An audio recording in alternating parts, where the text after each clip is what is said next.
তনুজ কিচেনে আপনাদের সবাইকে স্বাগত। আর আজকে আমি আপনাদের সাথে শেয়ার করব বাঙালির ভীষণই প্রিয় একটি রেসিপি, পটল চিংড়ি। এই পটল চিংড়ির রেসিপি ভাত, রুটি, লুচি, পরোটা সব কিছুর সাথেই কিন্তু অসাধারণ লাগে। তো রেসিপিটি বানানোর জন্য প্রথমে কড়াইতে দিয়ে দিলাম আমি সর্ষের তেল বেশ কিছুটা পরিমাণ।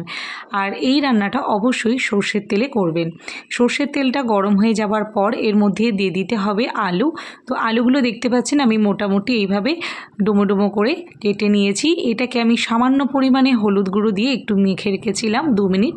তারপর এই হলুদ মাখানো আলুগুলোকে ভালোভাবে তেলের মধ্যে এখন ভেজে নেব। যখন দেখব যে এটা খুব সুন্দর একটা সোনালি রং এসে গেছে, তখন এটাকে তেলের মধ্যে থেকে তুলে নিতে হবে। তো দেখতে পাচ্ছেন খুব সুন্দর একটা আলুর গায়ে সোনালি রং এসে গেছে। এবারে কিন্তু এই আলুটাকে তেলের ওপর থেকে তুলে নিতে হবে। তারপর এই তেলের মধ্যেই দিয়ে দিতে হবে পটলটাকে দেখতে পাচ্ছেন আমি ডুমো ডুমো করে কেটে নিয়েছি। একটা পটলকে আমি 2 ভাগ করে কেটে নিয়েছি। আর পটলের খোসাগুলোকে কিন্তু পুরো ছাড়ানোর দরকার নেই। দেখতে পাচ্ছেন আমি কিন্তু অল্প অল্প করে রেখে দিয়েছি, এরকমভাবেই রেখে দেবেন। এবারে ভালোভাবে এটাকে লাল লাল করে ভেজে তারপর তেল থেকে তুলে নিতে হবে। এবারে ওই তেলের মধ্যেই দিয়ে দিলাম বেশ কিছুটা পরিমাণ চিংড়ি মাছ। আমি কিন্তু বড় সাইজের চিংড়ি মাছটা ব্যবহার করছি, আপনারা চাইলে ছোট সাইজের চিংড়ি মাছও কিন্তু আপনারা ব্যবহার করতেই পারেন। এবারে এই চিংড়িগুলোকেও ভালোভাবে একটু লাল লাল করে ভেজে তারপরে তুলে নেব। চিংড়ি মাছটা ভেজে তুলে নেওয়ার পর দিয়ে দিতে হবে 2 চামচ পরিমাণ সর্ষের তেল। তারপরে দিয়ে দিতে হবে 4টে তেজপাতা, গোটা জিরে 1 চামচ, 3টে গোটা শুকনো লঙ্কা, আর দিয়ে দিতে হবে গোটা গরম মশলা, যার মধ্যে আছে দারচিনি, 2টো লবঙ্গ, 2টো গোলমরিচ আর 2টো ছোট এলাচ। এই সব কিছুকে 1 সেকেন্ডের জন্য একটু লো ফ্লেমে নাড়াচাড়া করে নিতে হবে। তারপর এর মধ্যে দিয়ে দিতে হবে পেঁয়াজ বাটা। আমি এখানে 2টো বড় সাইজের পেঁয়াজকে ভালোভাবে পেস্ট করে রেখেছিলাম, তো সেটাকে এর মধ্যে দিয়ে দিলাম। এবারে মিনিট 5 এটাকে একটু লো ফ্লেমে ভালোভাবে নাড়াচাড়া করে নিতে হবে। তো দেখতেই পাচ্ছেন আমি খুব ভালোভাবে এটাকে নাড়াচাড়া করে নিচ্ছি। বেশ কিছুক্ষণ নাড়াচাড়া করে নেওয়ার পর এর মধ্যে দিয়ে দিতে হবে আদা বাটা 2 চামচ পরিমাণ। এখানে কিন্তু আমি কোনো রসুন ব্যবহার করছি না, আমি এখানে আদা বাটা ব্যবহার করছি। আর এটা কিন্তু আমি 2 চামচ ব্যবহার করলাম। তো আদা বাটাটা দেওয়ার পর খুব ভালোভাবে এটাকে একটু কষিয়ে নিতে হবে। তারপরে এর মধ্যে দিয়ে দিতে হবে হলুদ গুঁড়ো 1 চামচ পরিমাণ, জিরে গুঁড়ো বড় চামচের 1 চামচ পরিমাণ, ছোট চামচ হলে 2 চামচ, আর ধনে গুঁড়ো দিলাম আমি 1 চামচ পরিমাণ। এবার দিয়ে দিলাম কাশ্মীরি লঙ্কার গুঁড়ো 1 চামচ পরিমাণ। আর ঝাল যে লঙ্কার গুঁড়োটা, আমি এটা কুগমির ব্যবহার করছি, যাই হোক, তো আপনারা যেটা ইচ্ছা ব্যবহার করতে পারেন। তো এটাকে আমি দিয়ে দিলাম 1 চামচ পরিমাণ। এবারে এই সমস্ত মশলা খুব ভালোভাবে কষিয়ে নিতে হবে। এই সময় গ্যাসের ফ্লেমটাকে লো টু মিডিয়ামে রাখতে হবে। তারপর এখানে একটু সামান্য জল অ্যাড করতে হবে। তো এই দেখতে পেলেন আমি একটু জল ব্যবহার করলাম। এবারে খুব ভালোভাবে এটাকে একটু কষিয়ে নিতে হবে। প্রায় 10 মিনিট এটাকে লো টু মিডিয়ামে রেখে কষিয়ে নিতে হবে। তারপর এর মধ্যে দিয়ে দিতে হবে স্বাদ অনুসারে লবণ, আর দিয়ে দিতে হবে 1 চামচ পরিমাণ চিনি। এই চিনি আর লবণটাকে খুব ভালোভাবে মিশিয়ে নিতে হবে। তো দেখতেই পাচ্ছেন আমি খুব ভালোভাবে মিশিয়ে নিয়েছি।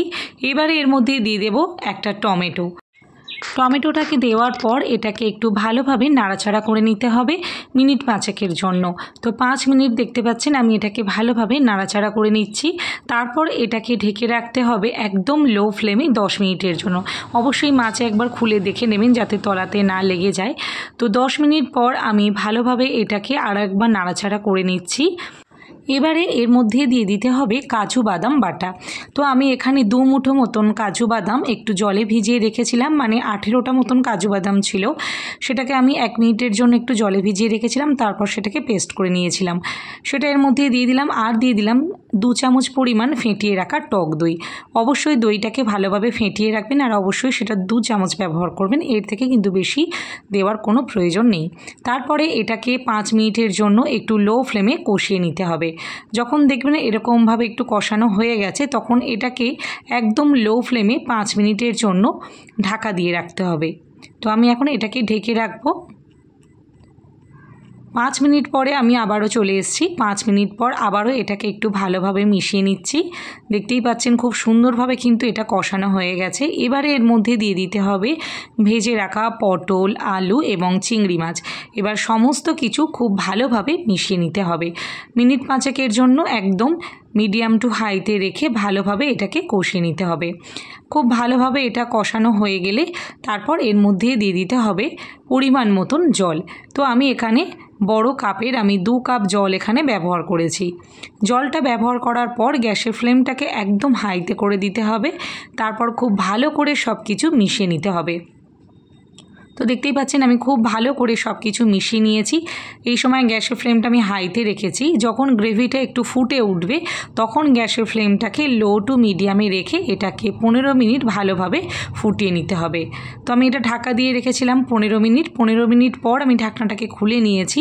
তো এই যে দেখতে পাচ্ছেন আলু পটল কিন্তু সব খুব ভালোভাবে সেদ্ধ হয়ে গেছে আর ঝোলটাও কিন্তু বেশ অনেকটা ঘন হয়ে এসছে।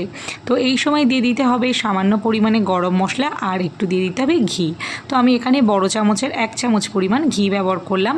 ঘি আর গরম মশলাটা দেওয়ার পরেই কিন্তু গ্যাসের ফ্লেমটাকে অফ করে দিতে হবে। তারপর এটাকে ভালোভাবে মিশিয়ে নিতে হবে আর এটাকে 10 মিনিট ঢাকনা দিয়ে ঢেকে রাখতে হবে। তারপর এটাকে গরম গরম সার্ভ করতে হবে। তো এবার আমি এটা আপনাদেরকে সার্ভ করে দেখাচ্ছি। দেখুন কতটা এটা লোভনীয় লাগছে দেখতে আর এটা খেতে অসম্ভব সুন্দর লাগে। রুটি, লুচি, পরোটা, ভাত যে কোনো কিছুর সাথেই কিন্তু আপনারা এটা সার্ভ করতে পারেন। রেসিপিটি যদি ভালো লেগে থাকে তাহলে অবশ্যই ভিডিওতে একটা লাইক করে দেবেন আর কমেন্ট করে জানাবেন কেমন লাগলো। যদি ইউটিউব থেকে দেখে থাকেন তাহলে অবশ্যই চ্যানেলটাকে সাবস্ক্রাইব করে দেবেন আর যদি ফেসবুক থেকে দেখে থাকেন তাহলে অবশ্যই ফলো করে নেবেন। আজ তাহলে এই পর্যন্ত, দেখা হচ্ছে পরবর্তী ভিডিওতে। সবাই খুব ভালো থাকবেন, সুস্থ থাকবেন। ধন্যবাদ।